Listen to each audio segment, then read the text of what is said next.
کہ پہلے 3 انجیلی بیانات ببلیوگرافی ہے. ٹھیک ہے. میں ایف سی کالج میں ڈاکٹر باب ویٹمور کے ساتھ بیٹھا ہوا تھا, تو اسی طرح سے قریب ہو کے باتیں ہو رہی تھی, دوستانہ ماحول میں بھی بڑی دوستی ہے. تو میں نے کہا کہ first 3 gospels are known as a synoptic gospel, اور یہ ببلیوگرافی ہے, سیرت المسیح کو بیان کیا اور ایک ترتیب کے ساتھ چلتے ہیں. پھر میں نے کہا کہ تجھے پتہ ہے کہ یہ مقدس یوحنا کی انجیل تھیوگرافی ہے. What do we mean by that? تھیوگرافی. کہتے you are canon, you tell me. کہ تیرے سے ہم سیکھتے ہیں. اچھا, خدا معاف کرے. تھیوگرافی means کہ مقدس یوحنا نے یسوع کو خدا کے طور پہ, تھیو کیا معنی ہوا اس کا؟ خدا. تھیوس, تھیوگرافی, تھیوگرافی نہیں بولنا ہم نے, تھیوگرافی. تھیوگرافی اس کا مطلب ہے آپ 7 معجزات دیکھیں, یسوع کے اختیار کو, الہی اختیار کو پیش کر رہے ہیں. آپ اس کے جیسے عام کہا جاتا ہے 7 دعوے, میں کہتا ہوں نہیں 8 ہیں, کیونکہ اس سے پہلے جب یسوع پانی پہ چل کے گئے ہیں تو شاگرد گھبرا گئے ہیں, تو یسوع جی نے کیا کہا؟ I am, don't be afraid, میں ہوں, مت ڈرو. میں ہوں کا کیا معنی ہوا؟ خدا کا اسم گرامی ہے, آئی ایگزسٹ. تو یہ یسوع کا ڈیجٹ بھی ہے 8, 8, 8, 8. ہی از مور دین پرفیکشن. کاملیت سے وہ بڑھ کے ہے, 7, 7, 7 سے بھی اوپر ہے. تو مقدس یوحنا نے زمانوی قید سے بڑھ کر یسوع کو پیش کیا ہے. انہوں نے زمانوی قید میں رہ کے, زمانوں کے لحاظ سے, ترتیب سے, کیسر اگستس کے زمانے میں یہ ہوا, اور وہ ترتیب وار بیان کر رہے ہیں. مقدس یوحنا آگے چلا گیا ہے, اور زمانوں کی قید سے بڑھ کے وہ خداوند یسوع المسیح کو اپنے اس انجیلی بیان میں پیش کرنے کی کوشش کر رہا ہے. اب مقدس متی 21ویں باب میں اسی بیان کو بڑی وضاحت کے ساتھ ہم دیکھ رہے ہیں, 12ویں آیت سے لے کر 17ویں آیت تک. پھر مقدس مرکز 11ویں باب کی 11ویں آیت میں صرف ایک آیت کریمہ میں اس ہیکل کے واقعہ کو وہ آیا اور اس نے ساری چیزوں کو ملاحظہ کیا ہے. پھر مقدس لوکا 19ویں باب اور 47-48 2 آیات میں اس واقعہ کو بیان کر دیا ہے, ماں سوائے مقدس متی کے. مقدس متی نے ایک بڑی تفصیل کے ساتھ اس واقعہ کو بیان کیا ہے, اور خداوند یسوع المسیح کی جروشلم میں شاہانہ انٹری جو ہوئی ہے اس کو سامنے رکھ کے, اس کے بعد پھر خداوند یسوع المسیح کو ہیکل میں سے اس سیکشن کو صاف کرتے ہوئے دکھایا گیا ہے جہاں پر غیر اقوام کو آ کے عبادت کرنا ہوتی تھی. اب ہیکل کے جو سب سے اوپر والا پاک ترین مقام ہے, ذرا مہربانی سے اس کو ذرا دیکھیں, اس کو بذات خود ہیکل کہا جاتا تھا, مقدس مقام, جو پاک ترین مقام ہے. اس کے نیچے جو جگہ تھی اس کو کاہنوں کا سیکشن کہا جاتا تھا, جہاں کاہن قربانیاں چڑھاتے. اوپر وہ ہے, پھر یہ ہے, پھر اس کے بعد اسرائیل کا سیکشن یعنی مردوں کا دعا کرنے کا سیکشن, پھر اس کے بعد خواتین کا سیکشن جہاں یسوع نے کھڑے ہو کر کہا دنیا کا نور میں ہوں, اوپر فانوس جا رہا ہے. پھر اس کے بعد غیر اقوام کا سیکشن جہاں ہزاروں کا مجمع ہوتا تھا عیدوں پر, جتنی عیدین تھیں, اور غیر اقوام آ کر اب یہاں پر ہر کوئی داخل ہو سکتا تھا, اور ہر کوئی داخل ہوتا اور آ کر, لیکن افسوسناک بات یہ تھی کہ غیر اقوام کو عبادت کے لیے جگہ ملنے کی بجائے وہاں پر کاروبار ہو رہے تھے, منی ایکسچینجز بھی بیٹھے ہوئے تھے وغیرہ وغیرہ, وہ سارے آ کر اپنا اپنا کاروبار کر رہے تھے, اور یوں کہہ لیجئے کہ ان کو کوئی عبادت کے لیے موقع نہیں مل رہا تھا. خداوند یسوع المسیح نے اس سیکشن کو, کیونکہ وہ غیر اقوام کے لیے نور بن کے آیا تھا, اور یروشلم کو یہودی کیا کہتے تھے؟ غیر اقوام کے لیے نور. اور جب غیر اقوام کے لیے نور ہے تو پھر تم کیوں نہیں ان کو جگہ دے رہے کہ وہ یہاں پر بیٹھ کر پرستش، عبادت، بندگی کریں؟ اور وہاں پر بزنس ہو رہا ہے. یسوع المسیح نے جو کوڑا لیا، کوڑا مارا نہیں ہے. وہ یسوع المسیح کی کہہ لیجئے مہربانی کی طرف اشارہ ہے. اب مہربانی جو لفظ ہے وہ اگاتھا سنیں، اس میں ڈانٹ ڈپٹ بھی شامل ہوتی ہے. پلیز نوٹ کرنا اس بات کو. مہربانی میں گڈنس، کائنڈنس، اس میں ڈانٹ ڈپٹ ہوتی ہے. ڈانٹ ڈپٹ نہیں تو وہ مہربانی نہیں ہے. اب یسوع نے مہربانی کن کے لیے ظاہر کیا؟ غیر اقوام کے لیے. اور وہ ڈانٹ ڈپٹ کر رہا ہے تاکہ غیر اقوام عبادت میں شریک ہو سکے. لیکن افسوسناک بات یہ تھی کہ یہ غیر اقوام کا سیکشن ہے، یہ خواتین کا سیکشن ہے. یہاں ایک دیوار ہوتی تھی 3.5 فٹ اونچی. اگر غیر اقوام میں سے کوئی بھی شخص ادھر جا کے اسے اپنے ٹانگ کو دوسری طرف قدم بھی رکھتا تھا تو ہیکل کی انتظامیہ پکڑ کے قتل کر دیتے تھے. کس قدر ہولناک سچویشن ہوتی ہوگی. تو غیر اقوام کے لیے بھی عید پینتیکوست کو دیکھو، غیر اقوام کتنے ہزاروں میں لوگوں نے قبول کیا. تو وہ ان کے لیے خداوند یسوع المسیح ہیکل کو وہ کر کے تو چاہتے تھے کہ ان کو جگہ ملے اور وہ بھی عبادت میں شریک ہوں، کیونکہ خدا صرف اسرائیل کا خدا نہیں ہے. پریز گاڈ، تھینک یو سو مچ. بڑی خوبصورت باتیں جو اس واقعے کے تعلق سے ہیں، اور خداوند کا شکر کرتے ہیں کہ خداوند یسوع مسیح نے یہ کام جب دیکھا ہے کہ اس طرح کا ماحول ہے، اس طرح سے لوگ یہ کر رہے ہیں، تو انہوں نے خود ہیکل میں آ کر اس ہیکل کو پاک صاف کیا ہے. اور بہت سارے لوگ اس بات پہ متفق ہیں کہ یہ 2 واقعات ہیں. ایک تو خداوند یسوع مسیح کی خدمت کے اوائل میں، اور دوسرا واقعہ جو ہے یہ خداوند یسوع مسیح نے اپنی خدمت کے آخری ہفتے میں، جب وہ صلیبی ہفتہ جسے ہم کہتے ہیں، اس ہفتے میں جب وہ ہیکل میں داخل ہوئے ہیں، تب انہوں نے اس ہیکل کو صاف کیا ہے. بڑی خوبصورت باتیں جو خداوند کے خادم نے ہمارے ساتھ شیئر کی ہیں. آگے بڑھیں گے اور خداوند کے کلام میں یہاں پہ 13ویں آیت میں ذکر ہے کہ یہودیوں کی عید فصح نزدیک تھی. پاسٹر صاحب سے جانیں گے. پاسٹر صاحب آپ ہماری رہنمائی فرمائیں، عید فصح سے کیا مراد ہے؟ عید فصح کا مطلب کیا ہے؟ یہ کہاں سے شروع ہوئی ہے؟ اور یہاں پر بھی یعنی یہ خداوند یسوع مسیح کے آنے تک یہ عید جو ہے یہ سیلیبریٹ کی جا رہی ہے، منائی جا رہی ہے. بھائی صاحب، عید فصح کا جو تعلق جب ہم دیکھتے ہیں تو ہمیں خروج کی کتاب پہ جو جانا ہوگا، جہاں سے اس عید کا آغاز جو ہے وہ ہوا ہے. اور یہ وہ ٹائم تھا جب خدا نے اپنے بندہ بزرگ موسیٰ کو یہ حکم کیا کہ وہ بنی اسرائیل کو یہ بتائیں کہ جو سال کا پہلا مہینہ، ابیب کا مہینہ جسے بعد میں نسان کا نام بھی جب وہ دیا گیا، سو نسان اور ابیب ایک ہی مہینے کے دونوں نام ہیں. سو یہ کہا گیا خروج کی کتاب کے اندر کہ 10 نسان یا 10 ابیب کو جب وہ جانور لیا جائے، بڑا لیا جائے، اور 4 دن تک اس کو اپنے گھر میں رکھے، اور پھر 14 تاریخ کو جو ہے اسے ذبح کر کے تو عید فصح جو ہے وہ منائی جائے. اور پھر اس کے بعد جو ہے وہ آگے 7 دن جب بے خمیری روٹی جب وہ کھائی جائے، جسے عید فطیر جو ہے وہ کہا جاتا ہے.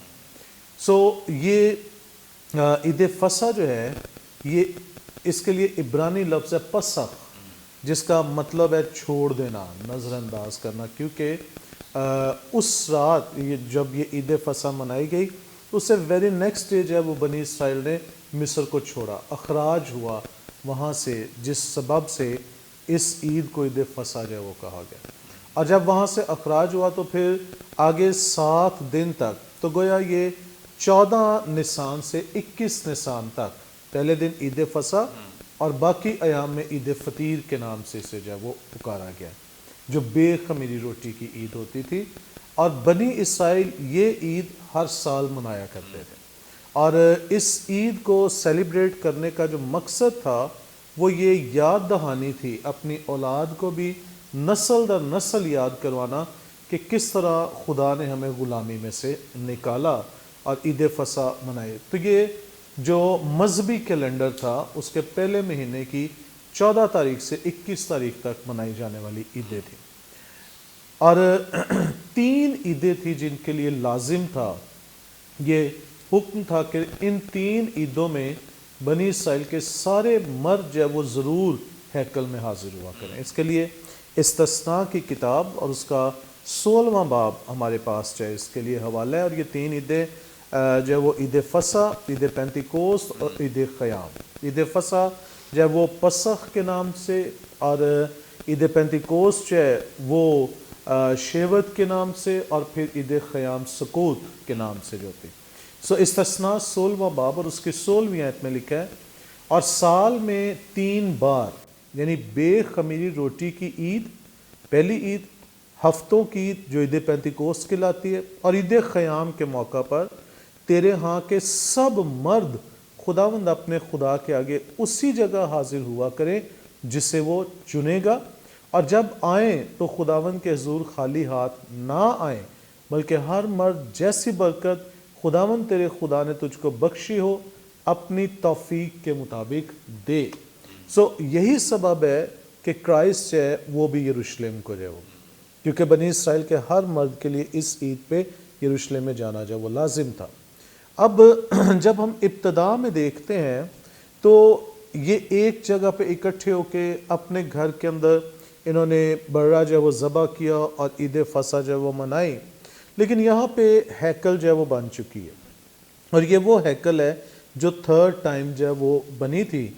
پہلی ہیکل جو ہے وہ سلیمان بادشاہ نے بنوائی تھی، اور دوسری ہیکل جو اسیری میں جاتے وقت بابل نے، شاہ بابل نبوکت نظر نے اس کو جب وہ تباہ کر دیا تو زربابل اور دیگر لوگ جب اسیری سے واپس آئے اس وقت بنائی گئی، اور یہ 3rd ٹائم ہیکل ہے جو اس کی رینوویشن آپ جو ہے وہ کہہ سکتے ہیں کہ اس کو رینوویٹ جو ہے وہ کیا گیا تھا، اور جس کے لیے یہودیوں نے کہا تھا کہ یہ 40 سال میں جو ہے وہ ہیکل جو ہے وہ بنی ہے 46۔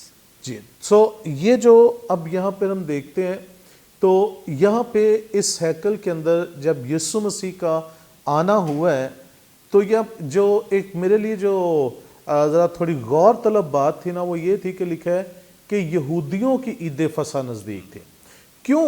عید فصح تو مناتے یہودی تھے، سو اگر صرف یہ بھی آتا کہ عید فصح نزدیک تھی تو اٹ واز انڈرسٹوڈ کہ یہودیوں نے ہی منانی ہے، یونانی یا رومی لوگ تو عید فصح نہیں مناتے، تو پھر کیوں یہ جب وہ اسپیسیفکلی لکھا گیا، مینشن کیا گیا کہ یہودیوں کی عید فصح؟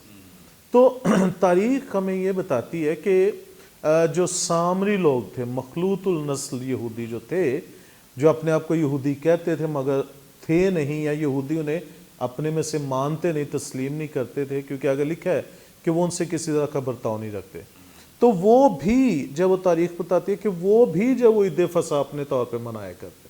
سو یہاں پہ اس لیے بڑا خاص طور پہ لکھا ہے کہ یہ سامریوں والی نہیں بلکہ یہودیوں والی، جو موسیٰ کو جب وہ دی گئی تھی، بزرگ موسیٰ کو، اس عید کی یاد میں جو یہ عید فصح منائی جا رہی تھی، اور جو اصل میں یادگاری تھی کہ خدا نے ہمیں غلامی میں سے آزاد کیا، اور یسوع مسیح اس حکم کے مطابق جو استثناء 16 میں ہے وہ بھی یروشلم کو ہیکل میں جو ہے وہ گئے تھے۔ پریز گاڈ، تھینک یو سو مچ۔ بڑی خوبصورت باتیں عید فصح کے تعلق سے، چونکہ بڑا ہی ہسٹوریکل ایک زبردست واقعہ ہے بائبل مقدس میں اور تاریخ میں، اس بات کو کبھی بھلایا نہیں جا سکتا، اور ہم اس بات کے لیے خداوند کی شکر گزاری کرتے ہیں کہ خدا نے بنی اسرائیل کو مصر کی غلامی سے چھڑایا، اور اس کی یاد میں وہ عید فصح منایا کرتے۔ اب اس کی جگہ ہمیں نئے عہد نامے میں خداوند یسوع مسیح نے گناہ کی غلامی سے آزاد کرایا، جس کے لیے مقدس پولس ذکر کرتے ہیں کرنتھیوں کی کلیسیا کو خط لکھتے ہوئے کہ ہم بھی ایک فصح کو سیلیبریٹ کرتے ہیں، یعنی اس آزادی کو جو روحانی طور پہ ہمیں آزاد کیا گیا ہے۔ لیکن بہت سارے ایسے مسیحی نظر آ رہے ہیں اور کئی بدعات ایسی نظر آ رہی ہیں کہ وہ آج بھی اس فصح کو یا عید فصح کو جو یہودیوں کی عید فصح ہے اس کو مسیحیوں کے ساتھ سیلیبریٹ کرنے کی کوشش کر رہے ہیں، اور بہت سارے مسیحیوں کو منا رہے ہیں، کوئی شال لے کے مناتا ہے، کوئی کسی طرح سے کوئی اور روپ دھار کر کے یہ کام جو ہے یہ ہمیں کرنا چاہیے۔ تو یاد رکھیں خداوند یسوع مسیح نے ہمیں ہر طرح کی ان قربانیوں سے آزاد کیا ہے، اور ان عیدوں سے آزاد کیا ہے، اب ہمارے پاس جو عید منانے والی ہے وہ خداوند یسوع مسیح کا مردوں میں سے جی اٹھنا ہے، جس نے ہمیں آزاد کیا ہے، ہر طرح سے ریلیز کیا ہے۔ تو خداوند یسوع مسیح کی زندگی سے جڑے ہوئے وہ تمام واقعات آمین، جو ہماری نجات کے لیے حتمی ہیں، اور وہ تمام واقعات جو ہماری نجات کے لیے خداوند یسوع مسیح نے سر انجام دیے ہیں کہ انہوں نے اپنا بدن، اپنا خون بہایا ہے اور خاص طور پہ ہمارے لیے قربانی دی ہے، ہمیں ضرور ان دنوں کو سیلیبریٹ کرنا چاہیے، خوشی سے منانا چاہیے، لیکن ان عیدوں اور ان واقعات سے ضرور ہی ہمیں آزاد رہنا چاہیے جن کو اب منانے کے لیے ہمیں نہیں کہا گیا ہے، یا کلام ہماری رہنمائی اب نئے عہد نامے میں نہیں کرتا۔ چنانچہ تم بے خمیر ہو کیونکہ ہمارا بھی فصح یعنی مسیح قربان ہوا، پس نتیجتاً آؤ ہم عید کریں۔ یس، مسیح کی قربانی، ہمیں ضرور مسیح کی قربانی، مسیح کے کام جو اس نے ہماری نجات کے لیے سر انجام دیے ہیں ان کو سیلیبریٹ کرنے کی ضرورت ہے، ان میں خوشی اور شادمانی کرنے کی ضرورت ہے تاکہ ہم اس کے جلال میں آگے بڑھ سکیں۔ ناظرین، یہاں پہ وقت ایک بریک کا لیں گے، ایک شارٹ بریک، ہمارے ساتھ رہیے، دیکھتے رہیے پروگرام کلام روشنی۔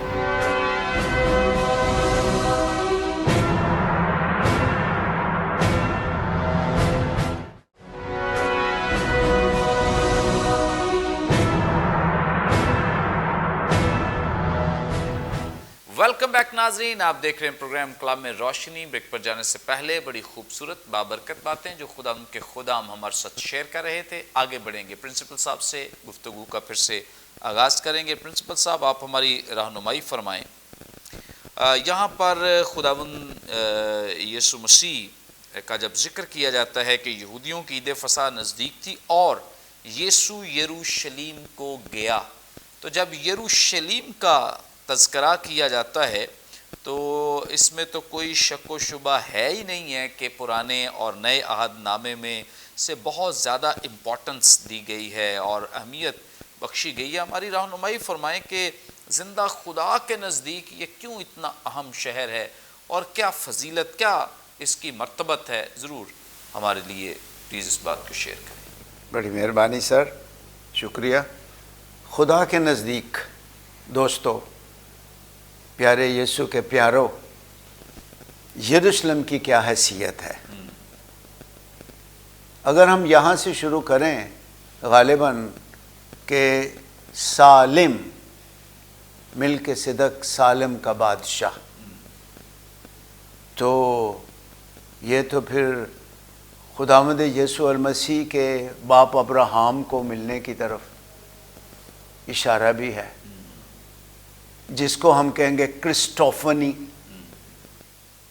جیسے تھیوفنی ہے خدا کا ظہور تو کرسٹوفنی تو ملک صدق سالم کا بادشاہ، تو یروشلم تو وہ کہاں سے پھر اس کا آغاز ہو گیا، جیسے پروٹوٹوکوس فرما رہے تھے سر کہ ازل سے مولود ہے وہ سالم کا بادشاہ، باپ ابراہم کو ملا اور باپ ابراہم نے اس کو دہیکی دی۔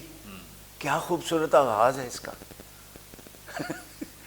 چنانچہ ایک تو یہ بات، دوسری بات کہ داؤد بندہ خدا نے جب یبوسیوں کو شکست دی تو اس وقت اس نے پھر دو باتیں، یروشلم کو دارالحکومت بنایا اور اس کے ساتھ یہ مقدس شہر ٹھہرا۔ اور تھوڑی دیر پہلے میں تذکرہ کر رہا تھا کہ یروشلم کو کیا کہا جاتا تھا؟ غیر اقوام کے لیے نور، غیر اقوام کے لیے نور۔ تو یہ مقدس شہر تھا، لیکن افسوس کی بات ہے کہ جب تقسیم سلطنت ہوئی تو جنوبی سلطنت کا یہ پھر دارالحکومت بن گیا اور سلیمان بادشاہ نے یہاں پر پھر ہیکل تعمیر کی، اور یہاں یوں کہہ لیجئے کہ خیموں میں عبادت ہونے کی بجائے جب اس کی تقدیس کی گئی اور جب اس واقعہ کو پڑھتے ہیں تو اس قدر خدا کا جلال ٹھہرا ہے کہ کاہن بھی نہیں ٹھہر سکے۔ تو یہ ایسا شہر، مقدس شہر، جہاں خدا کی حضوری خدا کا مقدس اور پھر پاک ترین مقام اس کے اندر ہی. ہیکل کو دو طرح سے بولا جاتا تھا. پاک ترین مقام کو بذات خود ہیکل کہا جاتا تھا جہاں سال میں ایک بار سردار کاہن برے کا خون لے کر جاتا تھا. باقی اس کے سیکشنز ہم نے اس پہ بات کر لی ہوئی ہے. پھر اس کے بعد جب زربابل اور حزقیہ بادشاہ کے زمانے میں اسوریوں نے اس پر محاصرہ کیا اس کا اور اسے تباہ کر دیا. پھر جیسے فرمایا تھا سر جی نے پاسٹر شہزاد صاحب نے کہ زربابل بن سیاتی ایلکن نے اسیری سے واپسی پر دوبارہ اس کو تعمیر کیا. اور نہمیہ نہیں ہے یہ پلیز, نہم اور یاہ دو لفظوں کا یہ مجموعہ ہے. یاہ کی تسلی, خدا کی تسلی. اوکے, تو نہمیہ نے یروشلم کی فصیل کی تعمیر کی. اب ارامی بادشاہ انطاکیوس اپیفنی نے شہر کو تباہ کر وہ اور ہیکل کو ناپاک کر دیا. لیکن پھر جب رومیوں نے یونانیوں کے ساتھ جنگ لڑی تو رومیوں نے اسے فتح کر لیا. اور پھر ہم یہ دیکھتے ہیں کہ یروشلم ان کے ماتحت ہے, لیکن عیدیں باقاعدہ عبادات ہوتی رہیں.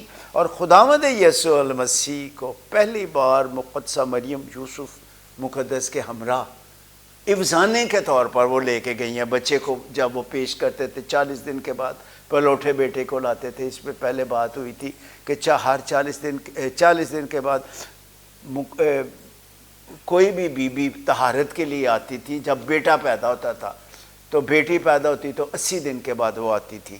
تو یسوع المسیح کو پہلی بار ہیکل میں پھر جب پیش کیا گیا ہے اور افزانہ ادا کیا گیا ہے, پھر اس کے بعد 12 برس کی عمر میں, ابھی فرمانے تھے مرد آ کر پرستش کرتے تھے, 12 برس کی عمر میں مرد, کوئی بھی یہودی نر جو بچہ تھا وہ مرد کی اس میں پوزیشن میں چلا جاتا تھا. اور 12 برس کی عمر میں خاص بات یہ ہے کہ خداوند یسوع مسیح 3 دن تک عید کے بعد لوگ بیٹھتے تھے, ربیوں کا پورا پینل بیٹھتا تھا تو لوگ سوال کرتے اور ربی جواب دیتے تھے. اور خداوند یسوع المسیح بھی بیٹھے ہوئے ہیں اور لوگوں کے سوالوں کے جواب دے رہے ہیں. تو خدا کی نگاہ میں کس قدر بڑی بات ہے. اور ایک خاص بات جو یہاں پر ہوئی ہے کہ مقدسہ مریم اور یوسف آئے ہیں کہ بیٹا ہم تجھے ڈھونڈ رہے تھے. تو یسوع جی نے پہلی بار یہ اعلان کیا کہ مجھے اپنے باپ کے ہاں ہونا ضرور ہے. اس کا مطلب ہے ہیکل باپ کی حضوری کا ایک سمبل ہے. تو یسوع المسیح نے ڈکلیئر کر دیا کہ مجھے اپنے باپ کے ہاں ہونا ضرور ہے. اور میرے لیے یہ ایک سبق ہے, ہمارے لیے سننے والوں, آپ کے لیے, کہ جب بھی خدا کے گھر ہم جاتے ہیں ہم خدا کی حضوری میں ہیں. اگرچہ ہر جگہ خدا کی حضوری موجود ہے, لیکن ایک تو اور باتیں. پھر خدمت کے دوران کئی بار یسوع یروشلم میں آئے اور خدا کے بیٹے کی پیشیاں ساری رات خداوند یسوع ایک عدالت, دوسری عدالت, تیسری عدالت میں یروشلم ہی میں پیشیاں ہوتی رہیں. یروشلم ہی میں خداوند یسوع المسیح کی مصلوبیت اور قیامت ہوئی ہے. تو اس طرح سے ہم کہہ سکتے ہیں کہ پھر ایک اور بڑی بات ہوئی ہے, عید پینتیکوست کے دن یروشلم ہی میں کلیسیا کا جنم دن ہوا. تو کس قدر زیادہ خدا کی نگاہ میں یہ مقدس ہے اور کس قدر زیادہ خدا کا اس کے ساتھ. لیکن یسوع المسیح نے اس پر جب وہ یروشلم شہر میں آخری بار آئے ہیں تو کتاب مقدس میں لکھا ہے وہ شہر کے قریب, یروشلم کے شہر کے قریب آیا اور وہ رویا. کیوں رویا؟ کیونکہ یروشلم ایک ایسا شہر تھا جس نے نبیوں کو قتل کیا. اور یسوع فرماتے ہیں کاش کہ میں نے کتنی بار چاہا اے یروشلم اور یروشلم کہ جس طرح مرغی اپنے بچوں کو اپنے پروں کے نیچے کر لیتی ہے, میں بھی تجھے اپنے پروں کے نیچے کروں. اور کتاب مقدس یوحنا کی معرفت انجیل پہلے باب میں لکھا ہے وہ اپنوں کے پاس آیا اور اس کے اپنوں نے اسے قبول نہ کیا. یسوع جی نے کتنی بار چاہا کہ جس طرح مرغی پروٹیکٹ کرتی ہے اپنے چوزوں کو، وہ اپنے لوگوں کو پروٹیکٹ کرے، لیکن افسوس، صد افسوس، لوگوں نے اس کو رد کر دیا۔ تھینک یو سو مچ۔ بڑی خوبصورت باتیں، بابرکت باتیں یروشلم کے تعلق سے، اور یقیناً خداوند یسوع مسیح جب اپنے آخری ہفتے میں صلیب کی طرف بڑھ رہے ہیں تو انہوں نے جب یروشلم کو دیکھا ہے تو وہاں پر وہ روئے ہیں، اور اس کا رونے کا جو خاص تذکرہ ہے وہ یہی ہے کیونکہ ان لوگوں نے خداوند یسوع مسیح کو قبول نہیں کیا، اور اب جو ہونے والا ہے خداوند یسوع مسیح کو وہ وقت بھی یاد آ رہا ہے، اور وہ پروفیٹیکلی کہتے ہیں کہ یہاں کسی پتھر پر پتھر باقی نہ رہے گا۔ اور اوبویسلی جب خداوند یسوع مسیح اس شہر کے ساتھ اور زندہ خدا اس شہر کے ساتھ عقیدت رکھتا ہے تو وہ ان لوگوں کو بچانا چاہتا ہے، بحال کرنا چاہتا ہے، ریسٹور کرنا چاہتا ہے، ان سے پیار کرتا ہے، ان سے محبت کرتا ہے، اور بہت دفعہ خداوند یسوع مسیح نے اپنے آپ کو ان پر ظاہر کیا، لیکن افسوس کہ ان سب لوگوں نے خداوند یسوع مسیح کو نہ پہچانا، اور اس کا خمیازہ انہوں نے 70 عیسوی میں دیکھا کس طور سے بہت بڑی تباہی میں سے انہیں گزرنا پڑا ہے۔ 10 لاکھ یہودیوں کو ایک ہی وقت میں قتل کر دیا گیا، مار دیا گیا، بچے کچے لوگوں کو قید کر لیا گیا، اور وہاں پہ اس طرح کا ماحول کریٹ ہو گیا کہ اب مائیں تک اپنے بچوں کو کھانے کے لیے تیار تھی، کیونکہ وہاں پہ قحط اور بھوک اس قدر شدید تھی کہ ان کے پاس کچھ کھانے، کیونکہ محاصرہ ہو چکا تھا، افواج نے محاصرہ کر رکھا تھا۔ یہ ساری سزا صرف اور صرف اس لیے کیونکہ انہوں نے خدا کے بیٹے خداوند یسوع مسیح کو اپنا شخصی نجات دہندہ قبول نہ کیا، اسے پہچانا تک نہیں۔ سو آج بھی وہ تمام لوگ جو بڑے چرچز میں تو جاتے ہیں اور جا کر گیت بھی گاتے، لیکن وہ مسیح کو پہچانتے، اپنی ڈگر پر چل رہے ہیں، ٹچ سے مس نہیں ہو رہے۔ یاد رکھیں کہ یہ چیزیں ہمیں کبھی بھی بچا نہیں سکتی، ہمیں صرف اور صرف اگر کسی چیز نے بچانا ہے تو وہ مسیح پر ایمان لانے نے بچانا ہے، ہماری زندگی میں اس کی راست بازی نے ہمیں بچانا ہے۔ سو بہت ضروری ہے کہ صرف رسمی عبادتوں پر زور نہ دیں، صرف روٹین کے کاموں پر زور نہ دیں، بلکہ خداوند یسوع مسیح کو اپنا شخصی نجات دہندہ قبول کریں۔ آگے بڑھیں گے اور پاسٹر شہزاد صاحب سے جانیں گے۔ پاسٹر صاحب آپ ہماری رہنمائی فرمائیں، ہیکل کے تعلق سے تذکرہ چل رہا ہے اور بڑی شاندار خوبصورت ہیکل تعمیر کی، ابھی بھی چونکہ زیر تعمیر تھی، تعمیر تو ہوئی نہیں تھی، لیکن یہودی کہتے ہیں کہ 46 سالوں سے یہ مطلب زیر تعمیر ہے، اتنے سال ہو گئے ہیں۔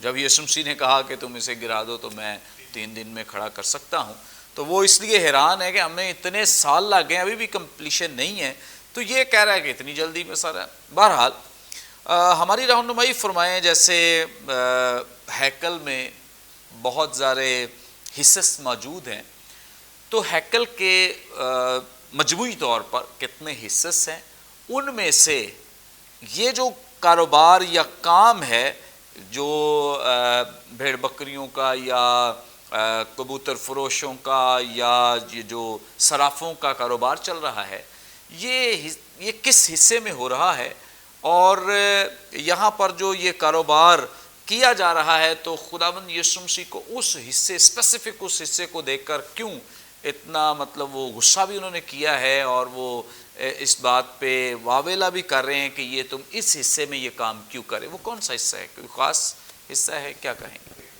جی بھائی صاحب، ہیکل کو دیکھنے جاننے سے پہلے ہم ذرا پیچھے جائیں، پھر خروجی کی کتاب میں تو ہم ذرا تھوڑا سا خیمہ اجتماع ٹیبرنیکل پر جب نگاہ کریں تو جو خیمہ اجتماع بنوایا گیا تھا اس کے 3 بڑے حصے تھے۔ جو پہلا حصہ جسے صحن کا مقام یا اولام اس کے لیے جب وہ عبرانی لفظ، تو وہاں پہ ہم دیکھتے ہیں کہ پیتل کا مذبح اور پیتل کا حوض ہوتا تھا۔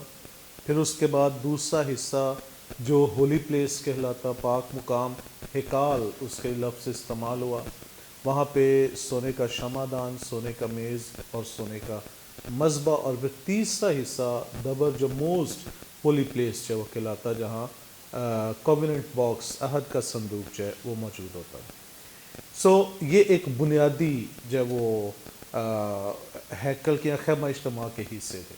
پھر جب آگے جب وہ خدا کے بندہ بزرگ سلیمان نے اس کو تعمیر کروایا، پھر اس کے بعد جب یہ مسیح یسوع کے دور میں بالخصوص جو حوالہ ہم نے یہ پڑھا ہے، تو یہاں پہ اس کے 4 جو ہے وہ بڑے حصے تھے، جو یعنی 4 صحن جو ہے وہ کہلاتے، جس میں ایک جو ہے وہ غیر اقوام کا صحن، ایک جو ہے خواتین کا، ایک جو ہے وہ کاہنوں کا جہاں پہ اسی طرح ساری قربانیاں جو وہ گزانی جاتی، اور چوتھا جو ہے وہ عام آدمیوں کے لیے، سبھی کے لیے جو ہے وہ ایک جماعت کے لیے صحن۔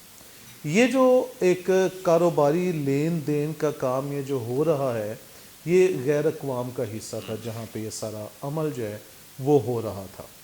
اور یہاں پہ آ کے چونکہ یہ ہیکل کا حصہ تھا، لہٰذا اس کا کہہ لیں کہ ایک تقدس یا اس کے جو وہ پاکیزگی کا قائم رکھنا وہ ایک لازمی عمل تھا، ایک لازمی جز تھا۔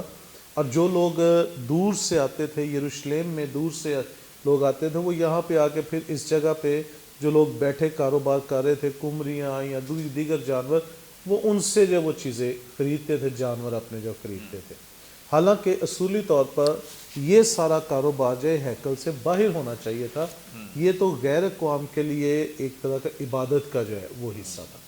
سو کرائسٹ نے جب یہاں پہ صفائی کی ہے، نکالا یہاں سے سب کو، تو اس کا مقصد یہ تھا کہ یہ جگہ جو ہے وہ غیر اقوام کے لیے عبادت کی جگہ، ایک گھر، میرے باپ کا گھر دعا کا گھر ہے، اور تم نے اسے جو ہے وہ ڈاکوؤں کی کھو، لین دین اور کاروبار کی جگہ جو ہے وہ بنا دیا۔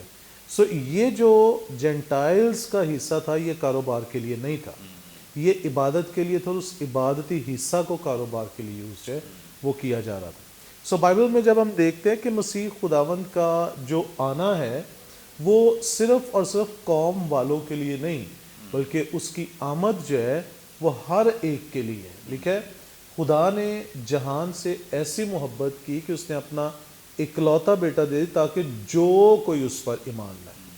اور یہ ایک جو ہے وہ شاگردوں کے اندر بھی ابتدا میں یہ بڑی ایک بحث جو ہے وہ رہی ہے، اور اعمال کی کتاب کے اندر جب ہم دیکھتے ہیں مقدس پطرس کے تعلق سے کہ وہ جب کرنیلیس کے گھر میں گئے، تو اس کے لیے بھی یہ بڑی ایک تعجب کی بات تھی کہ اس نے دیکھا کہ غیر قوموں پر بھی خدا کی بخشش جو ہے وہ جاری۔ پھر اسی طرح اعمال 19ویں باب کے اندر ہم دیکھتے ہیں کہ جب پولس رسول افسس شہر کے اندر پہنچا ہے اور اس نے یہ پوچھا کہ کیا تم نے بپتسمہ لیتے وقت روح القدس پایا، تو انہوں نے بھی کہا ہم نے تو سنا بھی نہیں ہے۔ تو جب وہ دعا کرنے لگے تو ان افسس کے لوگوں پر بھی جو ہے وہ روح القدس نازل ہوا۔ سو خدا کی بخشش، خدا کے گھر میں انٹرس، خدا کی حضوری میں آنا صرف اور صرف قوم والوں نہیں بلکہ جینٹائلز کا بھی اس میں حصہ موجود ہے۔ اور مسیح خداوند کا یہ عمل جو ہے گویا یہ اس وقت بھی ایک میسج تھا، اور آج بھی ہمارے لیے میسج ہے کہ خدا اور خدا کے لوگوں کے درمیان کوئی رکاوٹ نہیں ہے۔ جو کوئی اس پر ایمان لاتا ہے، مسیح کو اپنا شخصی نجات دہندہ قبول کرتا ہے، وہ اس کی حضوری میں آ سکتا ہے۔ اور خدا کا گھر جو ہے دس از ناٹ فار بزنس، یہ خدا کی پریزنس، خدا کی حضوری کو جو ہے وہ بیان کرتا ہے۔ اگر تھوڑا سا ہم اولڈ ٹیسٹمنٹ میں پہلا سلاطین وہاں پہ جائیں تو خدا کی حضوری کے تعلق سے لکھا ہے کہ جب سلیمان بادشاہ نے ہیکل کو تعمیر کر لیا تو لکھا ہے گانے اور بجانے والے جب آپس میں مل گئے تو خدا کا گھر خدا کے ابر سے معمور ہو گیا، اور ایسی جب وہ معموری تھی کہ وہاں پہ کاہن بھی خدمت کے لیے کھڑے نہیں ہو سکے۔